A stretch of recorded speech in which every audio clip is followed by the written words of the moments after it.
Então, mais uma possibilidade de estar estudando, de estar revendo os conteúdos. Vou te falar sobre raízes e propriedades. Presta atenção, é curtinho, tu consegue. Raízes e propriedades. Raiz, de uma maneira bem simples e bem superficial, é uma pergunta. Por exemplo, quando eu escrevo isso aqui, eu quero saber qual o número que elevado ao quadrado é 4. Como assim ao quadrado? Por que ao quadrado? Raiz tem esse desenho aqui que tu vai identificar. Esse sujeito aqui é o radicando. E aqui é essencial tu saber que é o índice. É ele que determina que tipo de raiz é. Se é uma raiz quadrada, quando o índice é 2, uma raiz cúbica, quando o índice é 3, e assim sucessivamente. Uma raiz quarta, com índice 4, e assim sucessivamente. Todas elas são perguntas feitas com relação ao índice. Qual número que é elevado a 2 ou ao quadrado vai dar 4? Qual número que é elevado a 3 vai dar o valor que vai estar aqui dentro? Qual número que é elevado a 4? E assim sucessivamente. É uma operação inversa à potenciação. Por que o 2 não aparece? Na raiz quadrada, quando o índice é 2, é facultativo o número está aqui.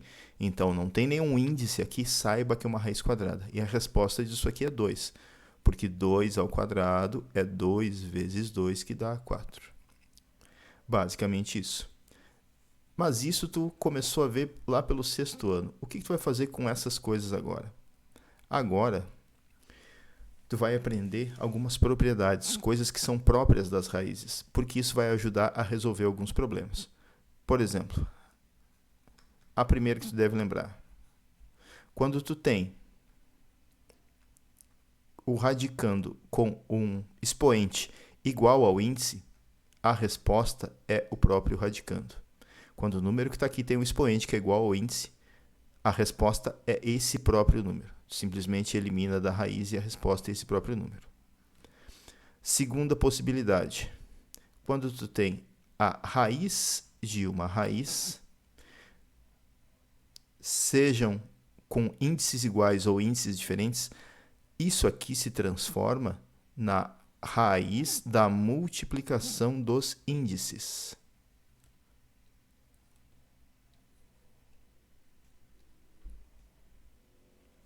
Quando tu tem raiz da raiz, ou pode ser a raiz da raiz da raiz da raiz, tu simplesmente multiplica os índices. Multiplica um pelo outro. Uma terceira possibilidade, quando tu tem a raiz de um número vezes a raiz de um outro número qualquer, desde que os índices sejam iguais, tu pode transformar a multiplicação das raízes na raiz das multiplicações. E o contrário é verdadeiro. Se tu tem a raiz de uma multiplicação, tu pode transformar na multiplicação das raízes.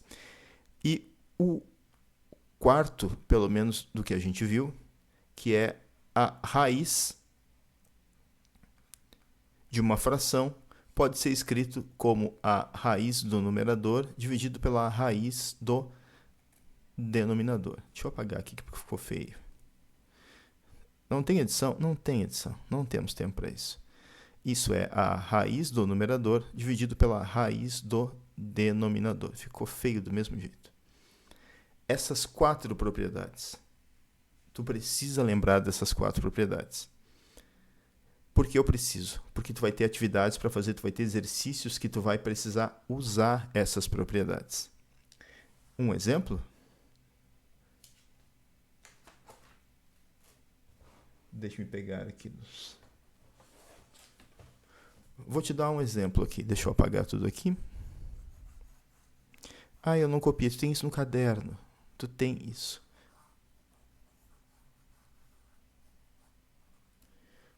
Um exemplo simples aqui. Deixa eu consultar minha cola. Observa. 3 raiz de 2 mais raiz de 2. Como assim vou aplicar a propriedade nisso? Além das propriedades, o básico vai continuar funcionando. Aqui é um problema de contagem. Quantas raízes de 2 tu tem aqui? 3 aqui e uma aqui. Resolvendo isso aqui, a resposta é: quantas raízes de 2 tu tem nessa linha? 4 raízes de 2. Observe esse segundo. Raiz quadrada da raiz cúbica de 2. Isso vai ser igual a raiz de 2 vezes 2 vezes 3. Como assim 2 vezes 2 vezes 3? Aonde que estão esses números? Um aqui, o outro aqui e o outro aqui. 2 vezes 2 vezes 3.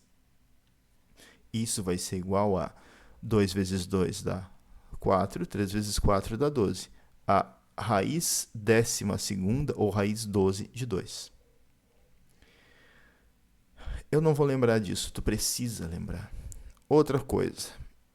Raiz quadrada de 5 vezes a raiz quadrada de 3. Isso pode ser escrito como a raiz quadrada de 15, ou seja, de 3 vezes 5. Raiz da divisão é a mais simples. Imagina, deixa eu ver, 7 sobre 25. Eu não sei de onde eu tirei esse exemplo. Será que é da prova que eu te dei e que eu corrigi no quadro? Isso pode ser escrito como a raiz de 7 sobre a raiz de 25. 7 não tem raiz exata, então continua como raiz de 7. 25 tem? Tem. 5. Então, raiz de 7 sobre 5. Para isso, tu precisa aprender a aplicar as propriedades. Lembra? Mais uma vez. Para ter certeza do que tu tá sabendo, que tu tá ouvindo o que eu estou te dizendo. Primeiro, quando tu tem um número e o expoente desse número é igual ao índice, a resposta é o próprio número. A multiplicação de raízes com o mesmo índice é igual à raiz da multiplicação. Raiz da raiz é igual a raiz da multiplicação dos índices. E raiz de uma fração, ou raiz da divisão do numerador pelo denominador, é igual a raiz do numerador sobre a raiz do denominador. Esses nomes são complicados, eu não consigo entender. Tu não tem querer, tu precisa aprender isso. Eu vou pegar alguns exercícios, provavelmente alguns da tua prova, do teu teste, e vou resolver na próxima aula. Por que é tão curto? Porque tu não tem paciência, é rápido. Veja, entenda e se prepare. Já coloco outra aula aqui.